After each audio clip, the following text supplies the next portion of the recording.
But we are on session 3, Deconstructing Community Solar in Washington for Broader Adoption. My name is Nora Hawkins. I am a board member of Solar Washington. You've probably seen me running around the room. Another plug for joining our Solar Washington board. We are all volunteer run. We are volunteer board members. We're really grateful for our executive director, Luke, but otherwise we're all volunteer and we need more board members. We need more volunteers, so please join us. As my day job, I work at the Washington State Department of Commerce that you've been hearing a lot about today and just got to hear from my colleague Jill Eichenhorst. I work on solar and battery energy storage policy as well as other renewable energy policy, and I'm really excited to be convening this conversation today on community solar. So I'm going to ask each of my panelists to introduce themselves rather than me doing it for them. So I'll pass it over to Ruby and we'll go down the line. My name is Ruby Moore-Bloom. I'm a research analyst at the Clean Energy Transition Institute, or CETI, and we are an independent, nonpartisan research and analysis organization based in Seattle with a mission to accelerate an equitable clean energy transition in the Northwest. I'm Chelsea Edgecombe. I'm a program coordinator at the Washington State University Energy Program, where I am one of the people who help administer the Community Solar Expansion Program. Hi, good morning. I'm Jessica Carmona. I'm a senior program manager for renewables team at the Bonneville Environmental Foundation, BEF. I manage our Sunwork program, which is mainly low-income benefiting community solar. We do other types of solar as well and community resilience. And we are a 501c3 nonprofit. So we're going to have each of our panelists present, and then we'll have a little bit of panel discussion and then be open for audience Q&A. So hopefully you all will be ready with some questions. So with that, I will pass it to Ruby.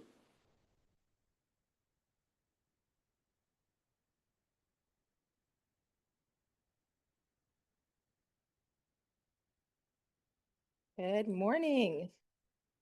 So like I mentioned, my name is Ruby Moore-Bloom. I'm with CETI, and today I'm going to be sharing a bit about a project we've been working on with some researchers from the University of Washington, all about exploring community scale solar. I gave a little bit of an intro on CETI already, so I think I can skip this. Maybe I'll just mention that last bullet point there. We do a lot of translating work as an organization, so framing, demystifying complex decarbonization solutions. So I think I come to this topic from a bit of a higher level zoomed out perspective, and I look forward to hearing from Chelsea and Jessica, who are a little more in the weeds on these community solar programs. I want to start with a question that I am posing to all of you. Hopefully we're awake by now. So just take a few seconds to think to yourself, what comes to mind when you hear community scale solar?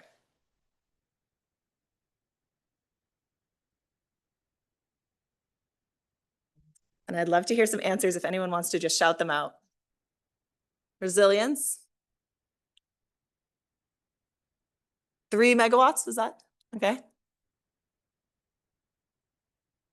Over the parking lot, I heard. Accessibility. Direct impact. Equity. Difficult to make happen, okay? Okay, great. I think we'll hear a lot of those themes come up today throughout the panel and throughout the whole day. Even the 2 panels this morning set us up really well for this conversation. So on this project that we were working on, we did not find, nor do we have, a real standard definition of community scale solar. But from some interviews and literature review we did, we kind of found some key tenets. So a lot of these overlap with some of those themes you all were mentioning. First, the purpose is really to benefit or serve local community members. So community comes up there. This means that it is different from the goal of utility scale solar, which obviously can be sited somewhere and be serving load somewhere else. And to enable these more local benefits, some people told us that this community scale solar should really be connected to the distribution grid. Another thing I heard was accessibility, I think. So community solar aims to provide equitable access to solar energy. So this could be for renters or people who are living in homes that do not have suitable rooftops for solar. There are different ways to design community scale solar. So it could be on rooftops. I heard parking lot rooftops or schools, community centers. And in terms of size, we did not have a specific size definition for this project. Our team was mostly looking at the between 12 kilowatts, so larger than a single residence, up to about a megawatt. But this will vary depending on who you talk to and depending on a specific program. So maybe Chelsea and Jessica in their presentations might talk about the specifics for those incentive programs. There are also different ownership models. So there are building, you could have the building owner own and operate the system. You could have a third party own and operate the system. We heard this is more rare in Washington. And then you could also have utility owned projects, which is the case for most community solar projects in Washington. So I mentioned this is a project we've been working on in collaboration with the University of Washington. So my colleague Stacia Dreyer here and I, as well as two folks from University of Washington. I think one of them might be here, Dawson Fourier, I'm not sure. And throughout the project, we were exploring the potential benefits related to community scale solar and ended up producing a story map, which is some text along with interactive visualizations that combine data layers related to these potential benefits. We did a series of staff interviews and a focused literature review all around this potential role for community solar. Zooming out a bit, which I warned you is my perspective. When we think about Washington's clean energy future, clean electricity is a critical pillar as the state and region work towards meeting ambitious emissions reduction goals. So in this state, we have CETA, the Clean Energy Transformation Act, which puts us on a path to 100% clean electricity by 2045, as well as an economy-wide emissions reduction goals. And trends such as the increasing use of electricity in homes and transportation, as well as significant new loads from data centers, contribute to a projected increased demand for clean electricity. This figure on the right here shares results from a CETI study released a couple years ago, showing the electricity generating capacity that could help meet that demand. And this is based on a least cost economy-wide modeling exercise. You can see the role that solar, both grid scale in yellow there and distributed in orange, can play in this resource mix. In least cost economy-wide modeling, the grid scale solar always shows up as the more economic choice compared to distributed solar. And this modeling is also limited in how much it can really dig into questions around distributed energy resources. And so that brought us to this project where we wanted to look at some of the other benefits that might be associated with the more mid-sized distributed solar or community scale solar. So I'll walk through some of the key themes that emerged from our conversations with folks and from our literature review. There are many different benefits associated with community scale solar that came up. So some are economic, such as lower energy bills, the potential to create local jobs, revenue from leases or tax revenue. Others are related to energy resilience. So that was one that I heard shouted out and then also got brought up in the first panel around tribal clean energy. Some people that we talked to mentioned that community scale solar could play a much greater role if storage were included and incentivized as part of it to help enable critical services during outages. And this would also allow that community solar plus storage to better support grid reliability and potentially defer the need for transmission upgrades. These projects can promote expanded access to solar, as I already mentioned. They contribute to statewide goals around greenhouse gas reductions. And then there are also health and safety benefits if it is providing backup power in terms of refrigeration and keeping medical devices up, as well as potential improvements to air quality, for example, if it's able to replace a backup diesel generator. Community scale solar is seen as playing a really critical role in a resilient and equitable energy transition in Washington. And it enables community participation in these clean energy goals and really enables community ownership. But we also heard, both in our interviews and then just now when I asked for folks to shout things out, that current policy and other factors make it challenging. And so one specific policy conversation that we heard about is related to Washington's net energy metering law. I think we're going to hear a lot more about this this afternoon at the last panel. But there's a current Washington law where utilities must offer full retail rate net energy metering to eligible customers until either June 30th, 2029, or until the net metered systems reach 4% of the utility's 1996 peak load. And as of last year, some utilities were starting to reach this threshold, and so this is prompting new conversations about rate structures, and prompted the Washington State Legislature to direct a study on the value of distributed solar, which is being led by the Washington State Academy of Sciences. So again, we're going to hear more about that this afternoon, so that's just a preview, but this is a hot topic these days. And then another kind of big theme we heard is that there are specific and distinct considerations for rural communities and underserved communities who tend to be located at the ends of distribution lines and therefore experience more frequent outages. And so that theme of resilience came up a lot. I'm going to discuss a couple themes in more detail. So starting first with the question of energy affordability and economic benefits. The map on the right here is showing energy burden by census tract in Washington. So that is the percentage of your annual income or the household's annual income that is spent on energy bills. And this map shows energy burden across all incomes. But from our research and from many studies, we know that energy burden is much higher among low-income households. So in Washington, more than 270,000 low-income households, which is a quarter of all low-income households, are considered energy burdened, or they spend over 6% of their annual household income on energy bills. And that means that these households may be needing to make trade-offs between utility bills and other necessities such as food or medication. Participation in community solar programs can lower bills for these energy burdened households. So a University of Washington study, for example, reports that these savings could be between 10 and 15% on household electricity bills, and potentially up to 20% for households with low incomes.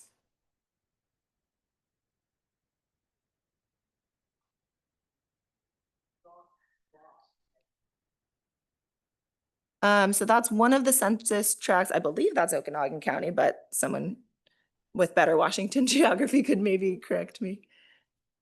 I think that's Okanagan County, but I would have to pull up this map to double check. Yeah. Is that not Okanagan? Okay, we'll look at a map after together. Yeah, sorry, the county overlays are not on this map because it gets messy. But I guess this is a plug for the final product that I mentioned is this story map. So these maps are interactive, so you can actually click on it and get all the details about exactly where it is and what the specific percentages are and some other demographic information as well. The other theme I wanted to dive into a little bit more is energy resilience. So the ability to withstand and recover from disruptions. There's not really a universal definition beyond that. So we heard that this really must be defined at a local level. For example, does energy resilience mean keeping the power on for 1 day or for 7 days? And what essential services really need to be powered in that community? So it's a really tailored definition. Resilience is often discussed along with reliability, so a distinct but related term about consistent and predictable power, definitely still at play here. And another plug for a later panel today where we get to hear all about microgrids. But this is something that came up in this project, microgrids and resilience hubs as key strategies, and community solar being able to play a part in that. So depending on the design, community solar with storage could help provide backup power for critical service providers. This figure on the right here is taking data from the Eagle Eye data set. This is not all outages in Washington, but it's around 86% coverage based on the utilities that reported. And so this is just the 10 Washington counties with the largest per capita outages in this 4-year period, 2019 to 2023. So you can see Island County and San Juan County up there, over 10 hours per person per year. There are several key challenges I already mentioned, policy barriers, Additionally, we heard a lot about financing in the last panel. I think they did a great job unpacking the complexity, but it is a complex world. We also heard about permitting and especially navigating different permitting jurisdictions, as well as interconnection hurdles, siting constraints, and potential community opposition. And then there's also a perception that Washington doesn't have high quality solar resources and therefore might not be worth investing in community scale solar. And we might not have the same quality of solar as states in the Southwest, for example, but there is still significant potential, as I'm sure you all know, being here. The working title for this project is "The Sun Also Rises in Washington." So we're kind of playing off of that. Some ways that projects can maximize benefits is through community engagement. So I talked about on the energy resilience side, it's really tailoring that to the local context. Always allowing for future upgrades. So designing something that maybe doesn't have storage at the beginning, but would be able to add that on later. Prioritizing the built environment to reduce land use conflicts. So whether that looks like the rooftop of a parking lot or a school or a church. And then designing resilience hubs where people are already congregating naturally. So not coming in and deciding where that should be, but really figuring out where people are already coming to and making that the spot.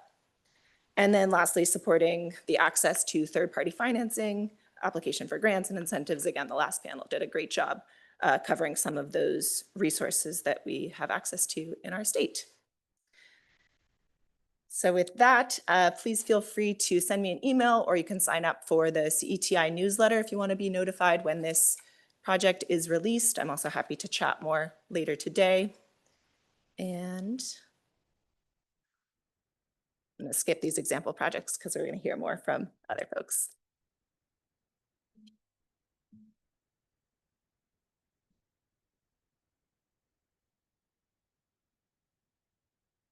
Hi again. As I said, I'm Jessica Carmona. I'm our senior program manager for the Sunwork program at the BEF Renewables team. And I really love this first slide that says partnering for community impact, because after a lot of reflection on how to talk about our work, that's essentially what we're doing.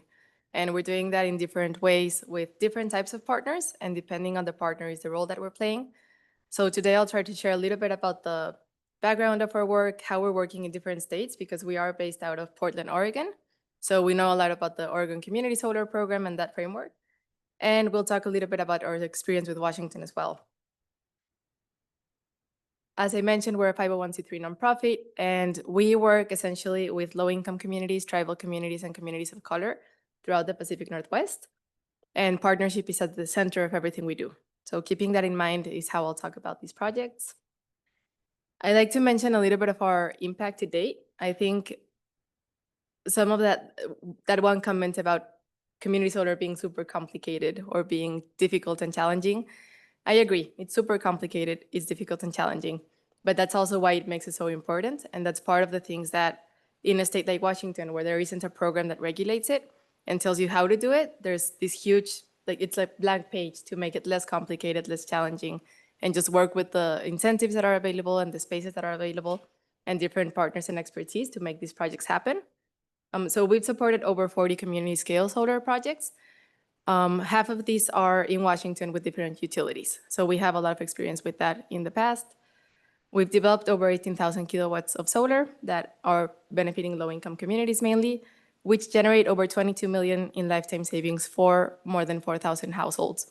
I think this is huge because it's not, community solar is a type of energy assistance, right? So when you think about that, we sometimes forget that we're building an asset that's generating ongoing revenue, and that ends up being savings for 20 years in Oregon because of how the program's structured. But if you have other models, that means that maybe for 30 or 35 years, you're not depending on a state-funded program, you're not depending on another source, you're getting revenue generated by the asset you have. That happens to be clean energy as well. So there are two really important sides of that. And we've secured over 200 million in funding. We were also recipients of the Solar for All funds for Idaho, Wyoming, and Montana. You know, those are not available at the moment, but we are really pretty much represented in different states across the country, a lot of in the Pacific Northwest.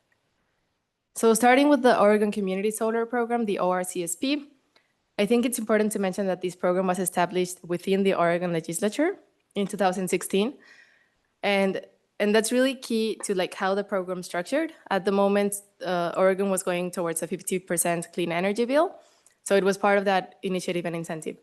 And this is also important for communities to know and for partners to know, because sometimes where you're talking about community solar and you're talking about benefits for low-income communities, there's a lot of like trust building to work on. And having a program that's state mandated and that has a framework that's trustworthy is really important for someone who has maybe been approached by solar installers in different parts. There's a lot of like this consumer protection talk that I think the last year's event talked about that a lot. So when you have those things, and you mentioned that this is within the Oregon legislature, that's really important both for how it works and the expectations and how communities and partners trust the program as well. This program is really complex. It's challenging to work with, and there are 3 main nonprofits that work within it: Energy Solutions, Energy Trust of Oregon, and Community Energy Project. They all play roles in making the program viable. There's low-income verification. I think the highlight there is that Oregon allows for self-attestation, which is one of the huge barriers.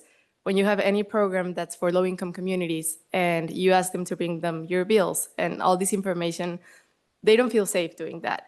And it's a high burden for families. So being able to do self-attestation through a state program, that's huge, because that enables them to access it in an, I'll say, easier way, even though it's still complex in its own. A little bit more details. The initial program capacity that was released was in 2 tiers, and they were a total of 160 megawatts. 40 megawatts of those 160 were reserved for carve-out projects, which are you can classify a carve-out project depending on the project manager capability. A project manager is the entity who is responsible of holding a contract with all the subscribers to the program, to the project, and they hold like the long-term relationship with them. We at BF are a project manager, so our role is we do everything from like initial subscriber acquisition, which in our projects is 40% a commercial subscriber. We call the site host normally. We call this an anchor subscription because that allows for projects to have like more stability. That allows us to look for siting and like new partnerships, and it also gives us a revenue source for long-term O&M. So that's a really good mix of having commercial and then low-income subscribers. And and the other thing that I didn't mention here is the project size. So projects up to 360 kilowatts can also be eligible for the carve-out. All of the projects, carve-out or general market, are required to have at least 10% low-income subscribers. Our projects at BEF have at least 50% low-income. So we're a nonprofit, and our goal is to make energy accessible to everyone and to also provide this type of energy assistance and reduce the energy burden. That's the main difference. And similar to what was mentioned before, for these low-income subscribers outside of our projects in the typical regular project in Oregon, you will see about a 10 to 15% reduction in their energy bills. Our projects give them 30 to 40% reduction. Oh, and we tried to pass a bill last year in the session. We weren't successful, and that was to expand the program. But what did happen was that the Public Utility Commission made the effort to then pass a carve-out expansion. So we did get 50 additional megawatts for the project. And how this works in this state, because 19 states have programs and they all work differently. So in Oregon, we have the developer creates the project, it's pre-certified in the program, then the energy flows to the grid. The utilities are mandated to work with the energy we're giving them. And there's a bill credit rate structure in which each subscriber, depending on the type of subscriber, will get a bill credit rate. And then from that bill credit rate, there's a subscription fee. So that subscription fee is the revenue generator for developers. And then when people subscribe, they get, it's essentially like a virtual net metering where they're getting the benefit through their utility bill. So once they subscribe, everything's through their bill and they don't have to be doing anything else. And I wanted to share a case study. This is our PDX Community Solar Project. It went online September 4th this year, which is amazing. We're super excited about it. I will mention, and that ties to like some of the other slides, it was challenging to get this project interconnected. So interconnection is a huge hurdle. Like that's something that we need to address. And I think that's across the board in every state. It's different in each case, but there's no incentive for utilities to work with community solar currently. And that's a big thing that we have to be thinking about. Like, how do we talk about the benefits for utilities, the benefits for the grid? How is this resilience concept something else than resilience for a community? How can this work out? So I don't know how to make this work. Do I?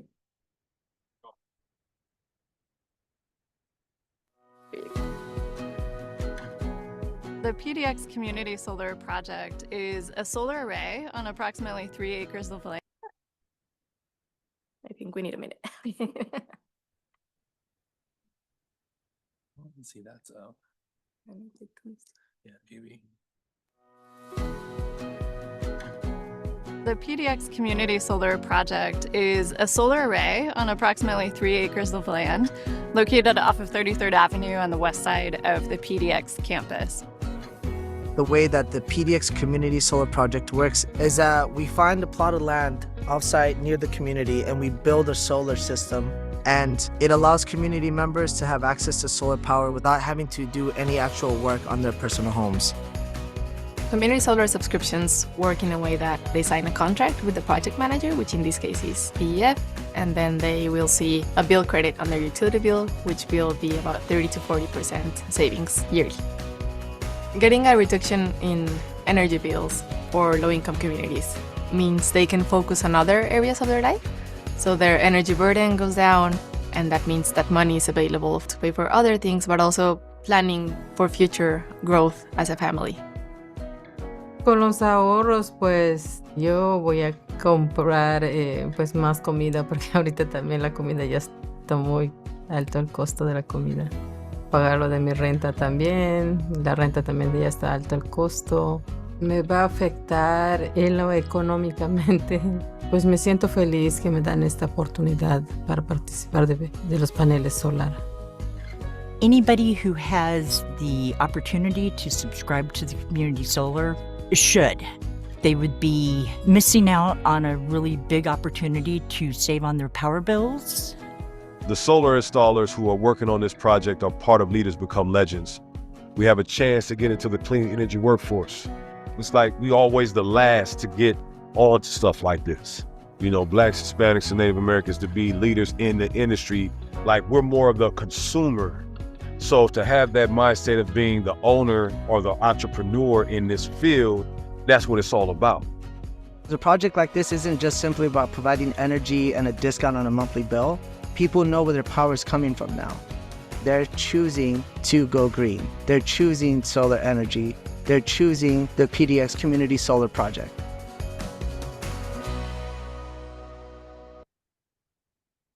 Great.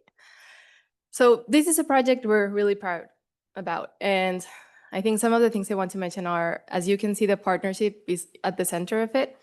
The Port of Portland is the site host, it's the site owner, so that, like, to spark your imagination, maybe you work with a utility or you're at a utility and you know the port of wherever you are. And that means that they might have properties that are available that could be a good site to develop solar on. We pay a lease to the Port of Portland, so that means that they're not giving us the land for free. We are generating an income for them at a fair market value to be accessing this land. Then we partner with Verde. Verde is a community-based organization in North Portland. They work in the Cully neighborhood, which is one of the highest, they have one of the highest rate of low-income people living there.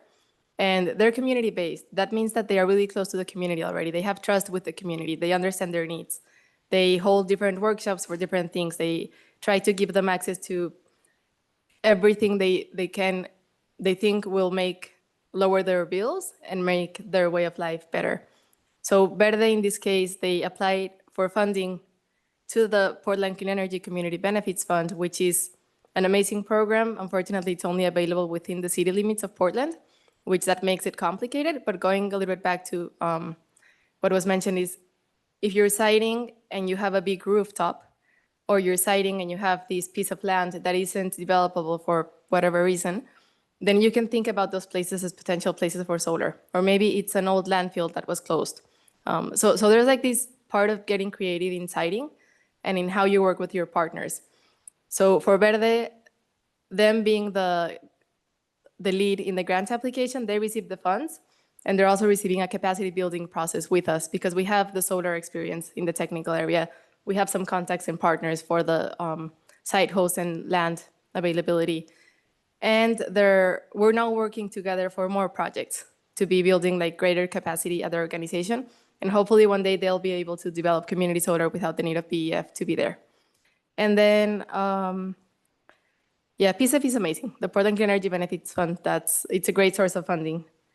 So more sources of funding like that one. If anyone's interested in how it works, I would say go online and read about it. And maybe that's more about like policy and other things. But it's pretty much a 1% tax to the 1% biggest income generators in the city of Portland. And then I'll try to get to the next slide. There you go. As I said, we do some other types of projects as well. So this is another case with the Medford Irrigation District. We got connected to them through the Farmers Conservation Alliance in Oregon.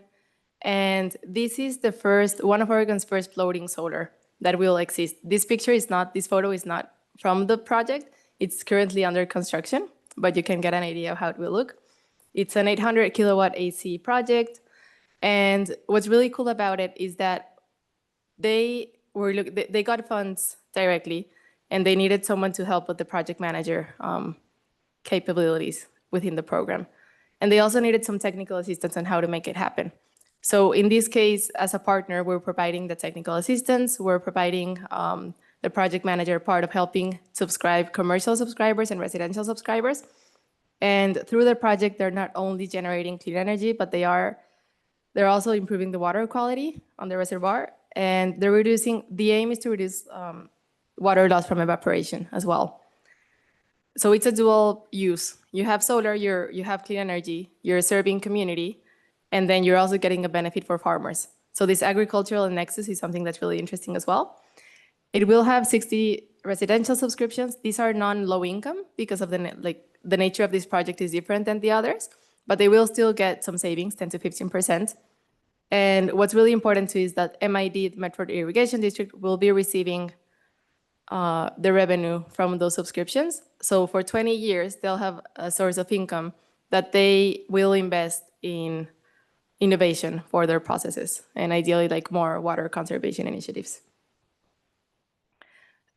As I said, the program doesn't come without challenges. It is challenging to work within this really tight and structured framework. If you read at there's this thing called the Program Implementation Manual that you can look up online. It's really long, and it has a lot of rules and expectations for all partners participating in it.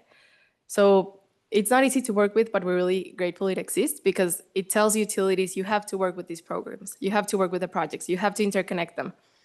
That's one of the challenges. Interconnection is really, really complicated because even though utilities have to do it, there's no incentive for them to do it. So they can not prioritize it for months. So that's one of the challenges. The other part is the program capacity. The program capacity is pretty much gone except for this 50 megawatt expansion we recently got. But that's not for the general market. And we do believe that the general market is also needed for carve-out projects to be feasible. The bill credit rates are really low in comparison with other parts of the country. And that makes it hard for projects to pencil out financially. Funding. We had a lot of funding sources. If I was giving this talk 8 months ago, I would be saying, there's so much funding. It's amazing. We can do all these projects. That's not a reality right now. So funding is challenging. In Oregon, we have PSEF for the city of Portland. So we're trying to get creative. And some of the things were mentioned earlier today, like, oh, maybe private investment, maybe other types of partnerships. States can do a difference as well. And site feasibility. I think that's like a hot topic here. And I would say one of the things that has worked for us has been talking to a lot of partners and evaluating many, many sites, because maybe out of 5 sites you evaluate, one will be initially feasible, and then maybe there's a lower rate of those who actually get built. Oh, and this last part of co-development of projects with communities, we work a lot with community-based organizations, and that means that there's a lot of lack of capacity. They want to do a lot of things for their community, but they don't have the technical expertise, or there's turnover. So we work with them closely to try and build up that capacity and write them into our grant writing so they get funds to be able to participate in the projects directly. And I'll give an example of a Washington project that's ongoing right now, that's in partnership with the Cowlitz PUD, Public Utility District. Deborah was here this morning. Deborah's a project champion there. We're super grateful to her. I'll start by saying that you need a project champion at the utility when a utility wants to do community solar. So it's not about coming to them and saying, hey, it's an amazing model, there's funding available, let's do it. There has to be interest and there has to be collaboration so that everyone's in the same boat and they want to make it happen. For this project, we started assessing 3 different sites. Out of those 3, this one is the one that's advancing right now, and we're hoping to see another one in the near future. It's with a Lower Columbia cap. It's a 72 kilowatt array. So you were asking about sizing, and this is a pretty small system, but it's still community solar. And through the partnership, the residents of these buildings will receive bill credits in partnership with the utility and CAP. So it's a really nice model where just for living there, they will be receiving that. We talked about bridge funding a little bit this morning as well. So in this case, CAP said, we can fund it, we can cover the upfront cost, and then get reimbursed by the energy program for the community solar expansion. But a little bit about, I want you guys to think about what other models could be helpful. This state doesn't need the utility to give bill credits. So there are other ways in which you can deliver benefits to low-income communities. So that could be maybe you get the revenue, you're selling the energy to the utility, and then there's a STEAM program at a local school that needs funding. So maybe funds go there. Or maybe you're partnering with a food bank, and then you give funds to the food bank so they have another income. Or maybe you have there's a lot besides a low-income community, and the community is really interested in that, so maybe there's co-ownership. I don't know. There's like many ways to make this happen, and I think thinking about outside the box is the way to go in this state because you don't have that super strict rules. And to finish, these are some of our services and how we partner with different partners. So in the pre-development part, I talked about feasibility studies, site analyses. We do a lot of financial modeling. So like how does your pro forma look? How do your numbers look? What's your investment going to be? How much energy can you sell to the utility at what rate? And then how does that look in 20 years? And we, as I mentioned, we talk about those models to benefit community through community solar. And we love having those conversations and finding what's viable depending on the territory. When it comes to funding, we're really good at grant writing. So we can provide grant writing support for a partner, or in Oregon, if we're leading the projects, we can apply for grant funding ourselves. We do a lot of grant management as well. And through the project development process, we're really good with the procurement part. So like many times the questions are like, how do you do an RFP? How do you evaluate a proposal? How do you make sure that this company that's coming with a bid is a good company and it's trustworthy? We help out with that part and contractor selection. And we do a lot of project management on the ongoing process for actually making a project happen. And you saw a little bit about leaders become legends in the video. We work a lot with workforce development, and we've also partnered in the past like with grid alternatives. So like depending on the territory and the type of project, if it's possible, we like to include this workforce development portion because it's also key to making the solar industry better, more equitable, and have better access for everyone. And you can reach out if you have any questions or interest. Thank you.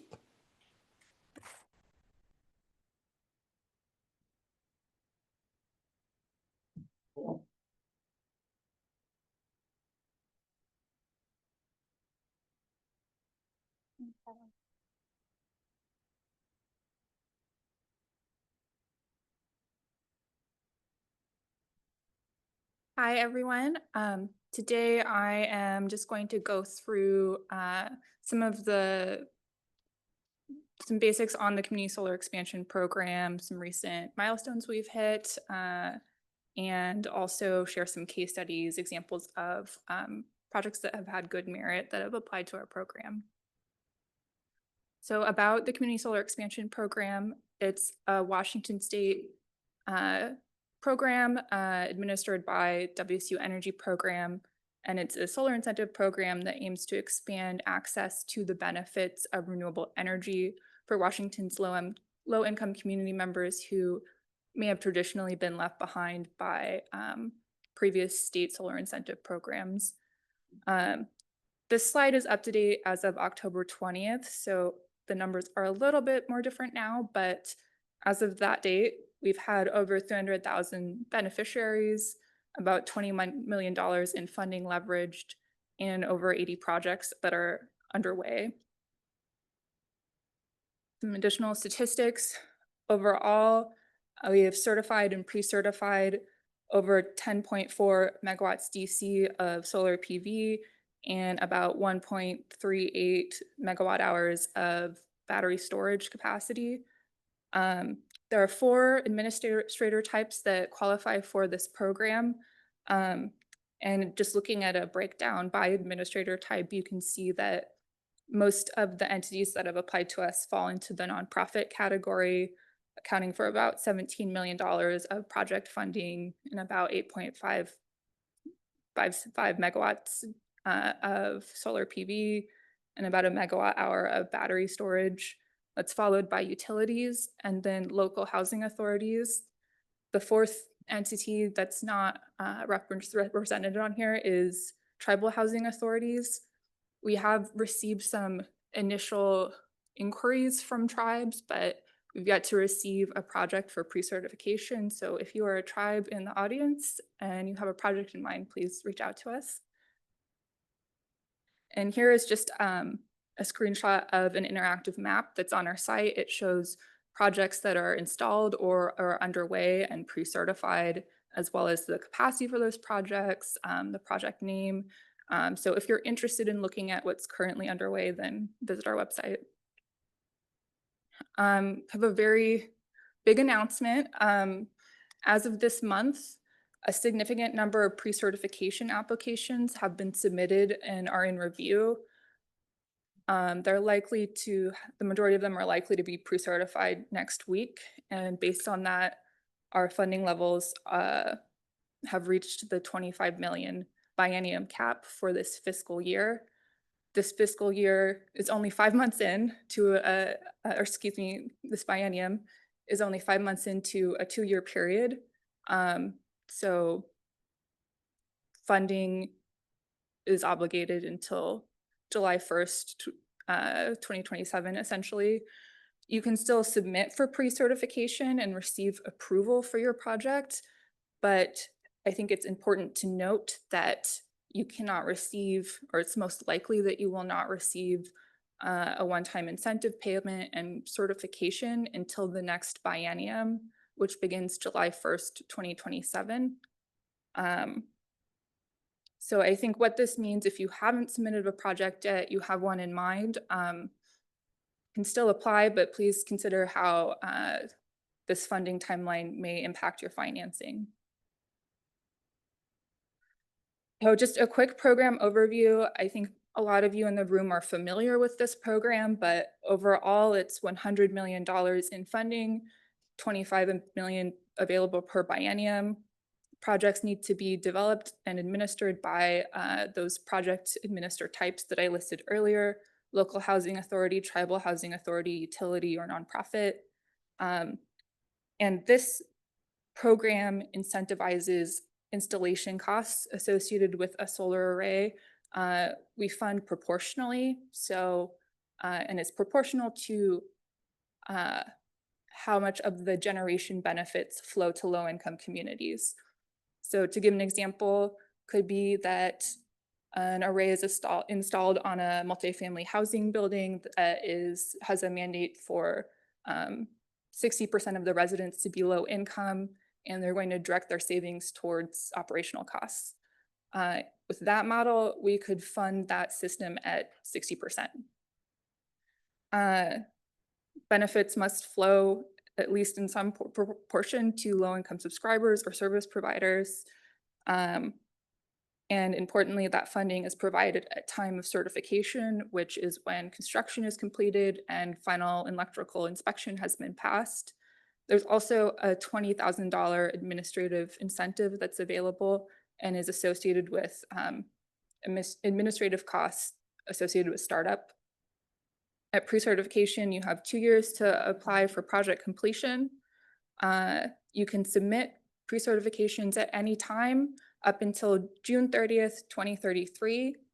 And the final certification date is June 30th, 2035. One thing to note in terms of eligibility is that the project must be within a utility that is participating in the program. Participation is voluntary for utilities, but usually if they aren't participating yet, the way that they opt into the program is a project is brought to us that we then discuss with them. There's also an annual limitation that's based on the utility's taxes. So incentive payments come from the utility and then they are reimbursed by the state. And so there is a limitation based on how much of a tax appetite that utility has, which unfortunately does make it so that there are a handful of utilities that just don't have enough money to effectively participate in the program. Project sizes need to be between 12 kilowatts DC to 199 kilowatts DC. And like I said earlier, they need to directly benefit low-income community members. In the interest of time, I'm not going to spend too much time on this. It's on our website. I'll just say there is an inquiry form that you can fill out and submit. And it has instructions on how to do it on the site, as well as goes over each steps in the process. So it's been a really eventful fiscal year for our program. We became obligated, our funding became obligated very quickly, and that's a major success and milestone, but we've also experienced a huge unanticipated administrative budget shortfall this fiscal year. Our budget's been reduced by over 80% for administering the program, which obviously affects our ability to do it effectively. As a solution, we've decided to implement a $5,000 application fee. This fee is to be, well, it went into effect October 1st, first of all. It's to be paid at time of pre-certification and is required for project funds to be obligated. So in other words, you can reach out to us, you can submit an inquiry. If it seems like it's maybe not a good project or doesn't move forward, you are not obligated to pay the application fee. It's only if it's a project that we have decided to obligate funding for. And you can document this fee as part of your project's installation costs and then be reimbursed at time of certification. So next is an example of a community solar expansion program project. This is an OHOP Mutual Light Company project based in Eatonville, Washington. So it's a utility project. It's for 106 kilowatts DC of solar PV and a 307.2 kilowatt hour battery storage project. They completed an installation of the BESS in June 2025. And the solar PV is still in the pre-certification stage, but is planned to be installed this fiscal year. With the benefits proposal, 100% of the kilowatt hour value and 75% of the peak demand savings are directed towards weatherization and energy efficiency projects for low-income homes. So it's not necessarily a bill credit model. And importantly, at least when we were viewing it as administrators, the cost savings of the generation was valued at full retail rate because of the value that the battery storage adds. Something else of note is that it was able to be implemented in 2 phases, where the battery storage project was submitted during one fiscal year, and then the solar PV is submitted during another fiscal year. Next is Harrington School District. This project is administered by Partners for Rural Washington with support of Zero Emissions Northwest. They've brought a large batch of school district projects to us in Eastern Washington, and this is the first to receive certification. It's a 130 kilowatt DC solar array. It was certified last month, and the benefits proposal includes directing the equivalent cost savings of the generation to school summer STEM programs for low-income students. Secondary uses include after-school courses or miscellaneous services like backpacks or school supplies for low-income students. And speaking with Zen and PRWA, they've told us that the installer for the array has been getting calls from residents, and about 10% of the surrounding population has asked about installing solar on their own rooftops. So it's been fun to hear about excitement and community engagement from this array. The next case study is South Everett Solar Project that's administered by Snohomish PUD.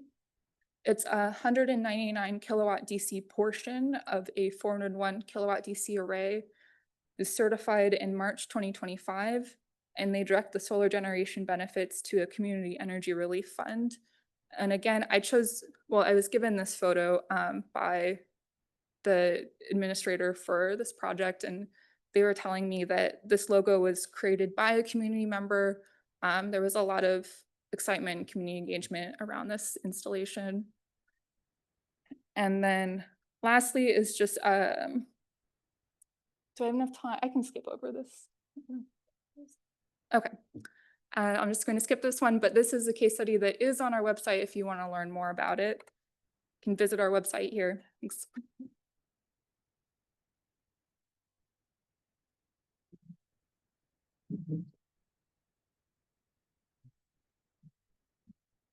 Great. Well, thank you all. I think that was a lot of wonderful content for our audience members, and hopefully you're all thinking of some questions. I really appreciate kind of hearing how are people in Washington thinking about community scale solar from Ruby, and then hearing examples from Oregon is always really interesting. They're our closest neighbors and definitely allies in deploying clean energy, taking some interesting innovative approaches there, both in Portland and the state of Oregon. And then really exciting hearing the big news about WSU being fully subscribed. I think last year when we were at the Solar Summit, there was growing interest, but it was pretty slow. A slow to start program because it was new and innovative, and it has taken off rapidly.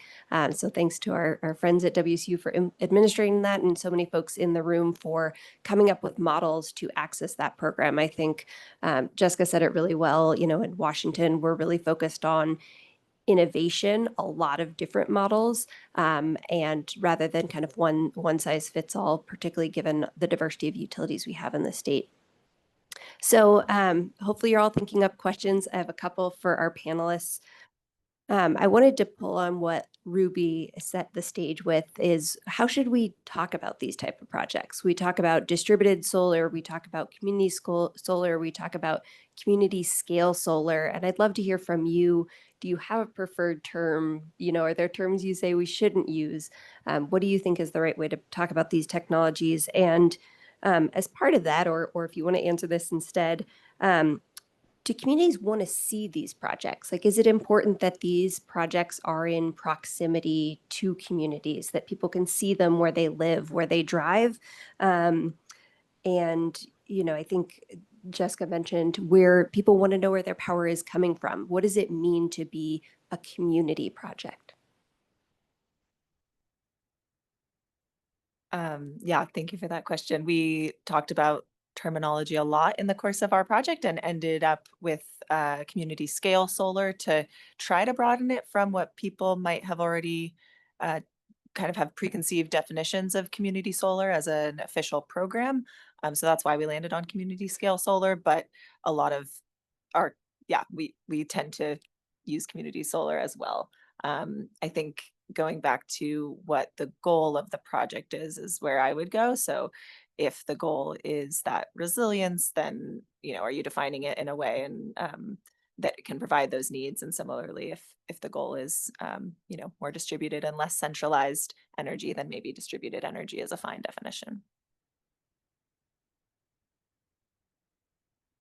And I can answer to the second part of the question. I think it depends on the community. And there's this best practice when you're doing community outreach or engagement that talks about ask them.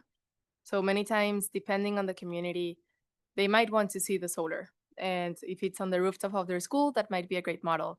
But maybe if it's in their backyard, they don't want it. So depending on each case, I would say you can talk to the community, and that's one of the first steps of community engagement. When you're looking at community solar as something that the community will participate in.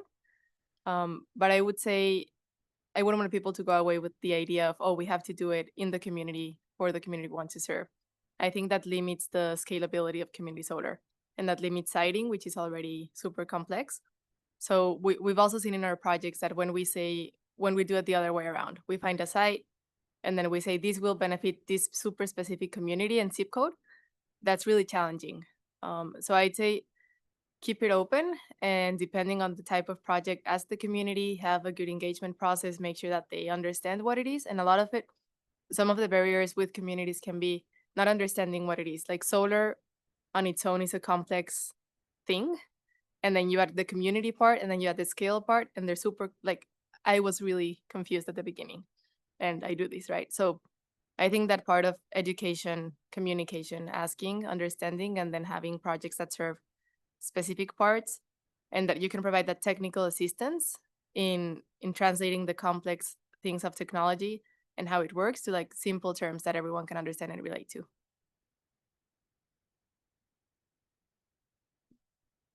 I think Jessica said it really well. I guess as an incentive program administrator, I don't particularly have a stake in the terminology. I think I'd just say that there is a lot of confusion around what community solar is, and it did create some issues for us initially. We had to do a lot of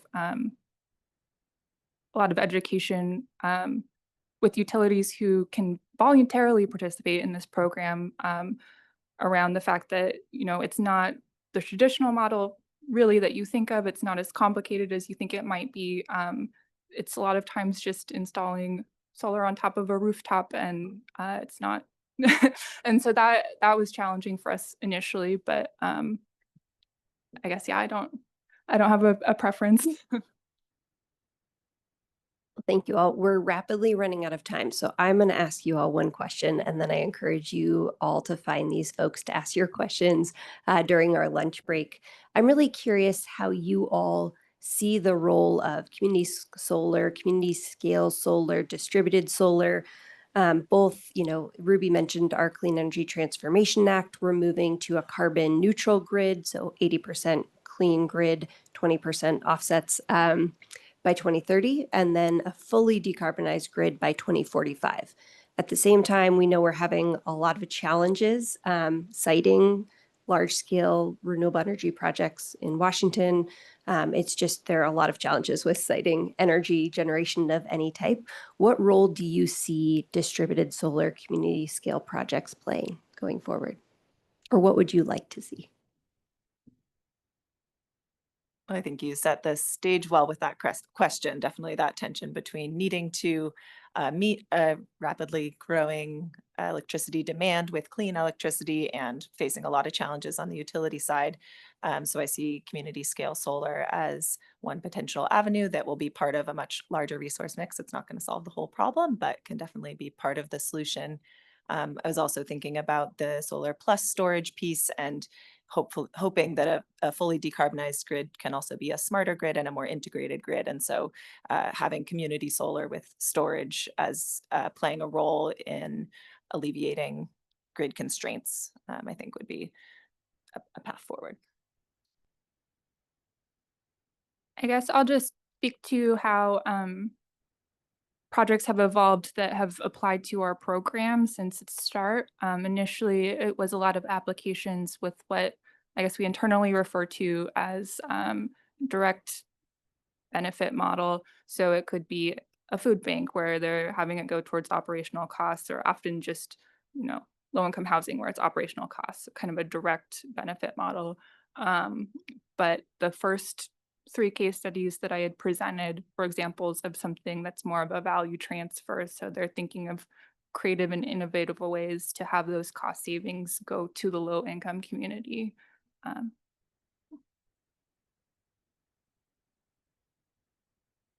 there.